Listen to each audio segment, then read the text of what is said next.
La société StarTime a procédé ce mardi dans ses locaux à Dixine au lancement de sa promo Vacances 2019. Cette promo, qui va se poursuivre jusqu'au 31 juillet, vise essentiellement à récompenser les abonnés et promouvoir les produits et services StarTime. Public reportage signé Mamadou Boye Diallo et Ibrahima Souri Sengsou.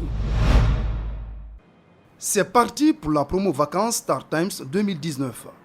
Cette promo qui a débuté le 15 juin et qui va se poursuivre jusqu'au 31 juillet vise essentiellement à récompenser les abonnés, mais aussi promouvoir les produits et services de StarTime.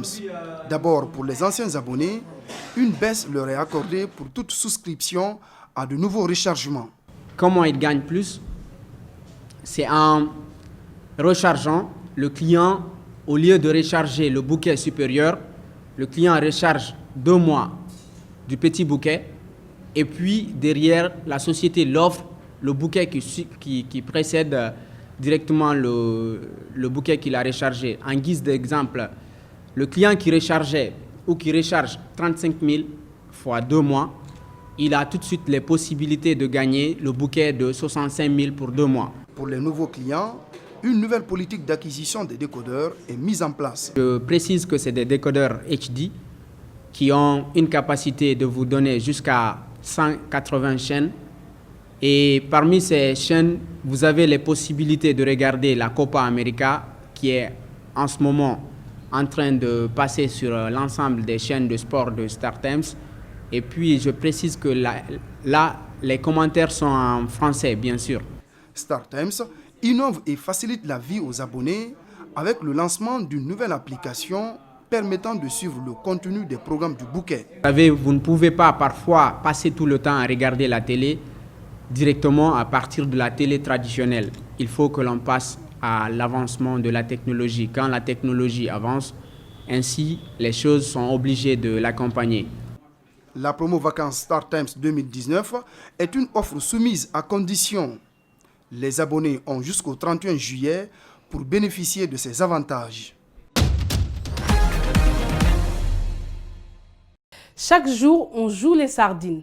Espérant Kachama, étudiant en droit, vit au quotidien la congestion des transports en commun à Kinshasa, la mégapole africaine où quelques startups explorent des solutions plus douces, plus fiables et plus sûres, mais tellement plus chères. Suivez ce reportage de nos confrères de l'AFP.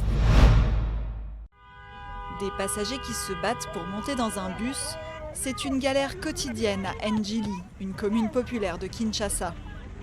À 7 h du matin, des milliers d'employés et d'étudiants tentent de rejoindre le centre-ville. Mais faute de transport collectif suffisant, difficile d'arriver à l'heure et en forme. Chaque jour, nous sommes entassés comme les sardines dans des boîtes. Il faudrait qu'il y ait quand même le respect du corps de chaque personne.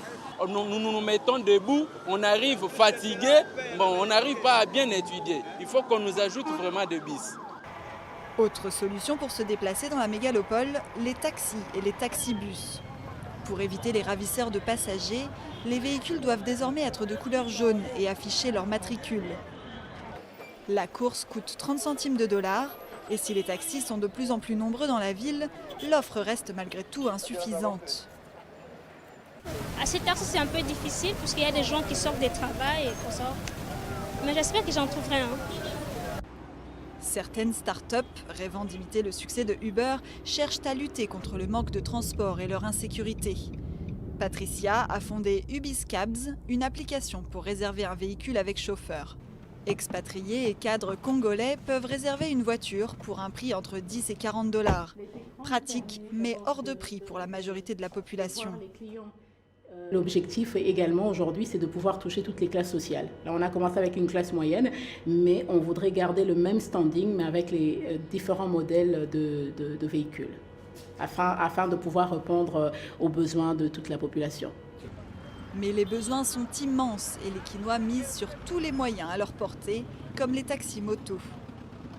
L'enjeu des transports collectifs est un défi immense pour la 3e plus grande ville d'Afrique et ses 10 millions d'habitants, dont la population pourrait encore croître dans les années à venir.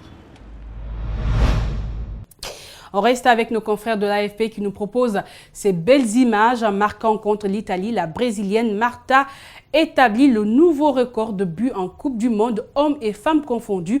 C'est le 17e but de la joueuse de 33 ans, soit un de plus que les 16 réalisations de l'Allemand Miroslav Klose. La numéro 10 a dédié son but à l'égalité femmes-hommes.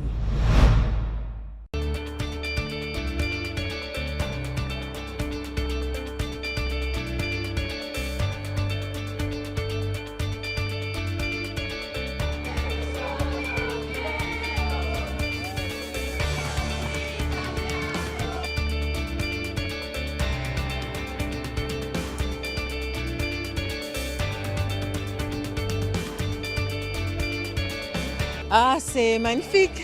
Martha fait le goal, c'est parfait. J'ai énervé, mais ça va, c'est très bien, très bien. Je suis très contente. Et c'est super aussi qu'on place un petit peu plus le football féminin sur un piédestal, ce qui n'était pas forcément le cas ces dernières années, donc c'est vraiment super.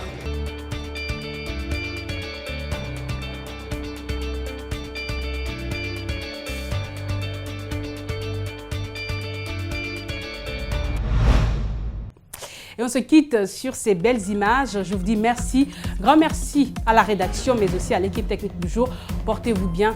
Très bonne suite de programmes sur Espace TV. On se retrouve demain.